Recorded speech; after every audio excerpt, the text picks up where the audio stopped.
అండి, welcome to Rani home made recipes 2325. Today recipe అండి vegetable bagara rice అండి. దీనికి కావాల్సిన ఐటమ్స్ క్యారెట్, పచ్చిమిర్చి, ఆనియన్ అండి, ఒక నిమ్మకాయ తీసుకున్నాను, కొత్తిమీర, పుదీనా, బంగాళదుంప కట్ చేసి వాటర్లో వేసుకున్నాను, రైస్, నెయ్యి, అల్లం వెల్లిపాయ పేస్ట్, మన టేస్ట్ సరిపోయినంత ఉప్పు, oil, whole garam masala items అండి. గరం మసాలా పౌడర్ అండి నేను ఇప్పుడే ఫ్రెష్గా చేసుకున్నాను. బగారా ఆకు తయారీ విధానం చూద్దామండి. అండి ఇంకా కొంచెం ఒక 2 మినిట్స్ అయితే హీట్ ఎక్కుతుంది. గిన్నె కొంచెం మందంగా ఉంది కదా, అందుకే హీట్ ఏమీ అవట్లేదు.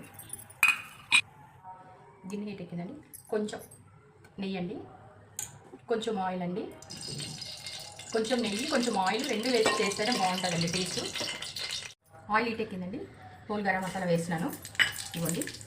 బగారా ఆకు, పచ్చిమిర్చి అండి, కట్ చేసుకున్న క్యారెట్, ఇది బంగాళదుంపలండి. నేను వాటర్లో ఉంచుకున్నాను, అందుకే నల్ల కావాలని బంగాళదుంపలండి. దాన్ని 2-3 మినిట్స్ వీటిని మగ్గిద్దామండి. ఫస్ట్ వీటిలో ఉన్న పచ్చి వాసన అంతా పోయే వరకు మూత పెడదామండి.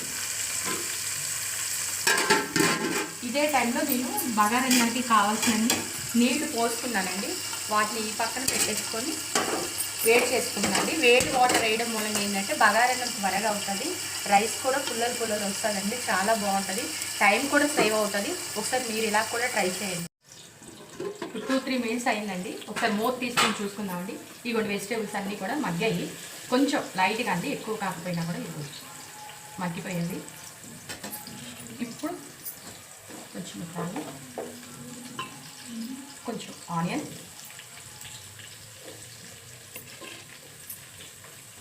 వేసానండి. ఒక 2 మినిట్స్ ఇట్లా మూత పెట్టుకుందామండి. 2 మినిట్స్ తర్వాత మళ్ళీ కొత్తిమీర, పుదీనా అవి వేద్దామండి. 2 మినిట్స్ అయిందండి. పుదీనా, ఇదిగోండి కొత్తిమీర,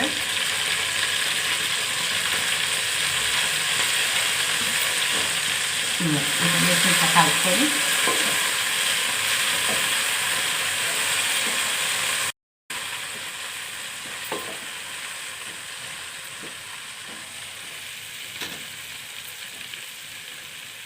సాల్ట్ వేసుకుంటున్నానండి. మీ ఇష్టం, మీరు మెత్తని ఉప్పు వేసుకోవచ్చు, రాళ్ళ ఉప్పు వేసుకోవచ్చు అండి. నేను రాళ్ళ ఉప్పు వేసుకుంటాను.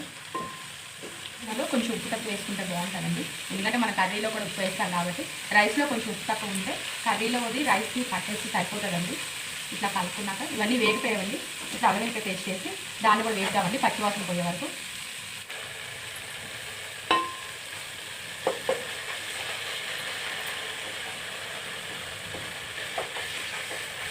అల్లం వెల్లిపాయ పేస్ట్ ఒక 2-3 నిమిషాలు సిమ్లో మగ్గియాలండి. సిమ్లో మగ్గిస్తేనే మనకు ఆ టేస్ట్ బాగుంటుంది. హైలో పెట్టి మగ్గిస్తే మాడిపోతుంది, కానీ పచ్చివాసన ఉండిపోతుందండి. ఇది మగ్గి నేను ఆల్రెడీ వాటర్ని హీట్ చేస్తానండి. ఆ వాటర్ని వేసుకున్నాను. ఒక్క 2-3 నిమిషాలు పెట్టుకున్నామంటే మూత, త్వరగా వాటర్ అంతా మరిగిపోతుందండి. మరిగిపోయినాక మనం రైస్ యాడ్ చేసుకోవచ్చు అండి. దీన్ని మేము ఒకసారి మూత ఇచ్చుకోవాలి. ఇదిగోండి వాటరు ఇలా బాయిల్డ్ అవుతుందండి.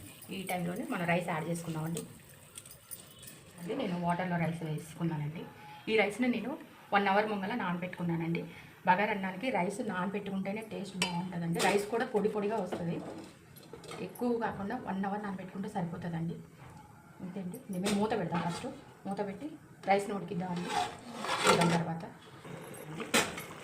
ఇది రైస్ ఉడుకుతుంది. ఇలా మధ్యలో మళ్ళీ మూత పెట్టుకుంటామండి. రైస్ ఇంకొకటి ఒక 10 నిమిషాలన్న టైం పట్టింది. మళ్ళీ ఒకసారి మూత తీసి చూసుకున్నాము. ఇదిగోండి రైస్ అవ్వడానికి వస్తుంది, ఇంకా అవ్వలేదు, అవ్వాలి. ఇంకొక 5 మినిట్స్ అవుతుందండి, ఎక్కువ టైం కూడా అవసరం లేదు. సరే అండి, ఒకసారి రైస్ చూసుకున్నాము. ఇదిగోండి మొత్తం ఉమ్మగిలుతున్నదండి. ఈ టైంలో నిమ్మరసం యాడ్ చేసుకోండి. ఒక్క నిమ్మకాయది నేను జ్యూస్ తీసి వేసుకుంటున్నానండి. మొత్తం నిమ్మరసం అన్నానికి కలిసేలాగా కలుపుకొని ఒక్క 2-3 నిమిషాలు ఇవ్వండి, అయిపోతుంది. ఎక్కువ టైం ఏం పట్టదు. మొత్తం అయినాక రైస్ పొడిగా బాగా వస్తుందండి. ఇదండి రైస్ చూడండి ఎట్లా ఉంటుంది. ఒక్క 2-3 మినిట్స్లో రైస్ మొత్తం ఉమ్మగిలుతుందండి. ఇప్పుడు మూత పెట్టి ఒక 2-3 నిమిషాల తర్వాత పొయ్యి ఆఫ్ చేసి ఒక 5 నిమిషాల పాటు మూత తీయకుండా అలాగే ఉంచితే ఈ ఆవిరికి రైస్ బాగుంటుందండి. వేడిగా ఒకసారి మూత తీసి చూడండి. ఇదిగోండి రైస్ రెడీ అయిపోయిందండి. ఇవ్వండి ఉమ్మేనండి. స్టవ్ ఆఫ్ చేసి నేను పక్కకు పెట్టుకుంటానండి దీన్ని.